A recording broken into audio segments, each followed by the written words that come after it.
கடலூர் மக்களவை தொகுதி காங்கிரஸ் வேட்பாளர் விஷ்ணு பிரசாத்தை ஆதரித்து அமைச்சர் உதயநிதி ஸ்டாலின் கடலூர் மஞ்சக்குப்பம் பேருந்து நிறுத்தத்தில் வாக்கு சேகரிப்பில் ஈடுபட்டார். அதனை நேரலையில் தற்போது பார்க்கலாம். நம்முடைய தேர்தல் பிரச்சார வியூகம் அமைய வேண்டும். செய்தீங்களா? அதே போல சென்ற சட்டமன்ற தேர்தலில் இங்க வந்திருந்த பிரச்சாரத்துக்கு வந்திருந்த நம்முடைய கழக வேட்பாளர் அண்ணன் திரு ஐயப்பன் அவர்களுக்கு பிரச்சாரம் செஞ்சார். அண்ணன் ஐயப்பன் அவர்களை கிட்டத்தட்ட 5500 வாக்குகள் வித்தியாசத்துல மிகப்பெரிய வெற்றியை பெற்றுக் கொடுத்தீங்க. அதற்கும் இந்த நேரத்தில்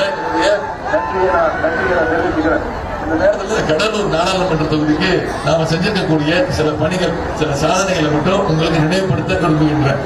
வள்ளலாருடைய 200வது பிறந்தநாள் விழாவை முன்னிட்டு மாண்பு முதலமைச்சர் அவருடைய அறிவிப்பின்படி கடலூர்ல ரூபாய் 100 கோடி செலவில் வள்ளலார் சர்வதேச மையம் அமைக்கப்பட உள்ளது. அதேபோல் கடலூர் சில்வர் பீச் சாண்ட் 5 கோடி ரூபாய் மதிப்பீட்டில் ஆம்புலன்ஸ் வழிவிடுங்க. கடலூர் சில்வர் பீச் சாண்ட் பகுதியில் 5 கோடி மதிப்பீட்டில் சீரமைக்கப்பட்டுள்ளது. கடலூர் மாவட்டம் முத்துநகர்ல மீன்பிடி துறைமுகம் ரூபாய் 100 கோடி மதிப்பீட்டில் புனரமைக்கப்பட்டு புதுப்பிக்கப்பட்டு பயன்பாட்டிற்கு கொண்டு வரப்பட்டுள்ளது.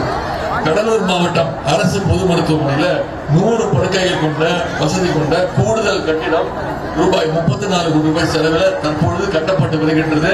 விரைவில் முதலமைச்சர் திறக்கின்றார்.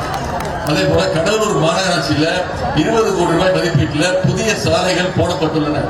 குறிஞ்சிப்பாடி பேரூராட்சியில ரூபாய் 4 கோடி 25 லட்சம் மதிப்பீட்டிலும், வடலூர்ல ரூபாய் 5 கோடி 85 லட்சம் மதிப்பீட்டிலும், திட்டக்குடி நகராட்சியில ரூபாய் 1 கோடியே 40 லட்சம் மதிப்பீட்டிலும் புதிய பஸ் ஸ்டாண்ட், புதிய பேருந்து நிலையம் அமைக்க அடிக்கல் நாட்டப்பட்டுள்ளது.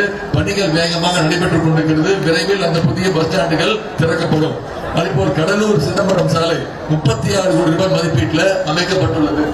கடலூர் மாவட்டத்தில் 2050 வரை உள்ள குடிநீர் தேவையை பூர்த்தி செய்கின்ற வகையில் 4 பேரூராட்சி, 2 நகராட்சி, 600 கிராமங்கள் பயன்பெறுகின்ற வகையில் ரூபாய் 450 கோடி ரூபாய் மதிப்பீட்டில் கூட்டு குடிநீர் திட்டம் செயல்படுத்தப்பட உள்ளது.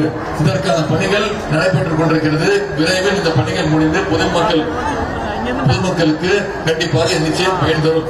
இப்போ இந்த தொகுதிக்கு நான் இப்ப சொல்லியிருக்கக்கூடியதெல்லாம் நாம செஞ்சிருக்கக்கூடிய சில சாதனைகளை மட்டும் கொஞ்சம் பட்டியலிட்டு காட்டினேன். இப்ப நான் சொல்ல போறது நம்முடைய தலைவர் முத்தமிழர் கலைஞர் அவர்கள் ஒவ்வொரு தேர்தல் அறிக்கையின் பொழுதும் தேர்தல் அறிக்கையை வெளியிட்டு சொல்லுவார்.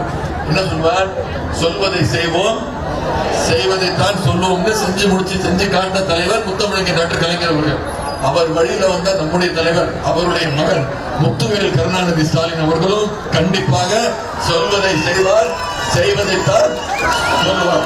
அதே போல சில வாக்குறுதிகள், முந்திரி ஏற்றுமதியாளர்களுக்கு 5% முந்திரி ஏற்றுமதி ஊக்கத்தொகை மீண்டும் வழங்கிட ஏற்பாடு செய்யப்படும். செய்திகளை உடனுக்குடனும் துல்லியமாகவும் தெரிந்து கொள்ள சப்ஸ்கிரைப் பண்ணுங்க.